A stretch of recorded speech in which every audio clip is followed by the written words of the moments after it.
আহমদিয়া মুসলিম জামাতের বর্তমান ইমাম হযরত মির্জা মসরুর আহমেদ খলিফাতুল মসিহ আল খামিস আদিল্লাহ বিন আজিজ বাতিল ফুতু মসজিদ কমপ্লেক্সে প্রবেশের সাথে সাথেই বড় বড় হল এবং মার্কেটগুলো মুখরিত হয়ে ওঠে।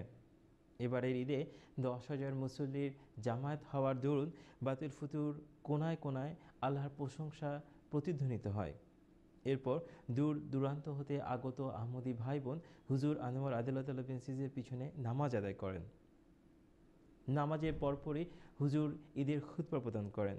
এই সময় তিনি জামাতের সকল সদস্যকে তাদের দায়িত্ব ও কর্তব্য সম্পর্কে স্মরণ করিয়ে দেন। এছাড়া হুজুর আল্লাহর তরে কুরবানির গুরুত্ব সম্পর্কে বর্ণনা করেন। একই জায়গায় প্রায় সকল আহমদি পরিবার নামাজ আদায় করতে আসায় বাতিল ফুতু কমপ্লেক্স সবার পরিবার এবং বন্ধুদের সাথে মিলন মেলার এক অপূর্ব সুযোগ ঘটে। এবারে সুইডেন থেকে প্রাপ্ত একটি সংবাদ। প্রতিবারের ন্যায় সুইডেনের গোথেনবার্গে এবারও প্রায় 900টি বিভিন্ন স্টল, আন্তর্জাতিক বই লেখক এবং নোবেলপ্রাপ্ত ব্যক্তিসহ প্রায় 1 লক্ষ মানুষের সমাগম হয়। প্রতি বছর এই বইমেলাটি উদ্বোধন করেন কোনো এক বিশেষ সম্মানিত ব্যক্তি।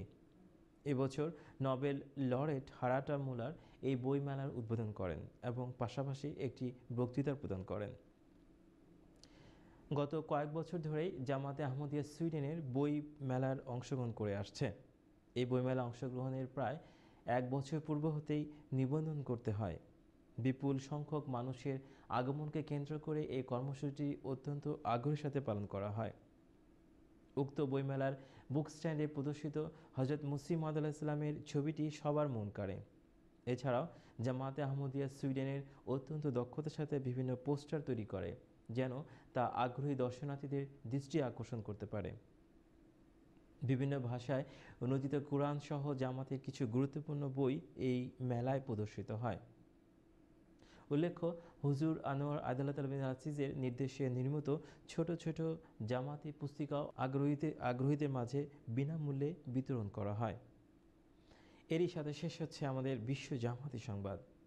সংবাদ বিভাগের পক্ষ থেকে সবাইকে শুভেচ্ছা জানিয়ে এবং পরবর্তী সংবাদ শোনার আমন্ত্রণ জানিয়ে আজকে এখানে বিদায় নিচ্ছি। আসসালামু আলাইকুম ওয়া রাহমাতুল্লাহি ওয়া বারাকাতুহু।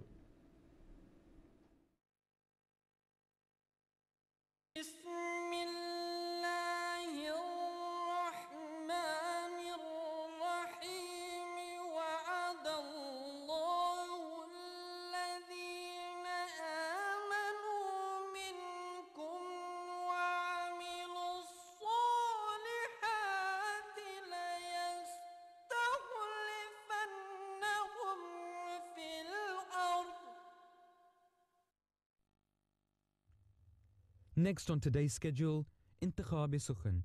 You're watching MTA.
الحق الوكيل القوي المتين الولي الحميد المحصي المبدئ المعيد المحيي المميت الحي القيوم الواجد الماجد الواحد الصمد القادر المقتدر المقدم المؤخر الأول الآخر الظاهر الباطن الوالي المتعالي البر التواب المنتقم العفو الرؤوف مالك الملك ذو الجلال والإكرام المقسط الجامع الغني المغني المعطي المانع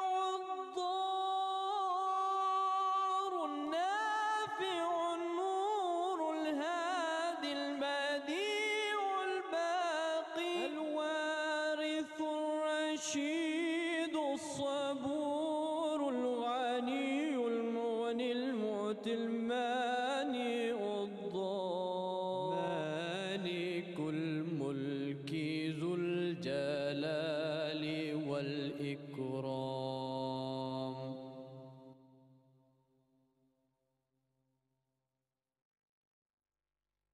On this week's edition of Real Talk, we look at the importance of marriage. When you are looking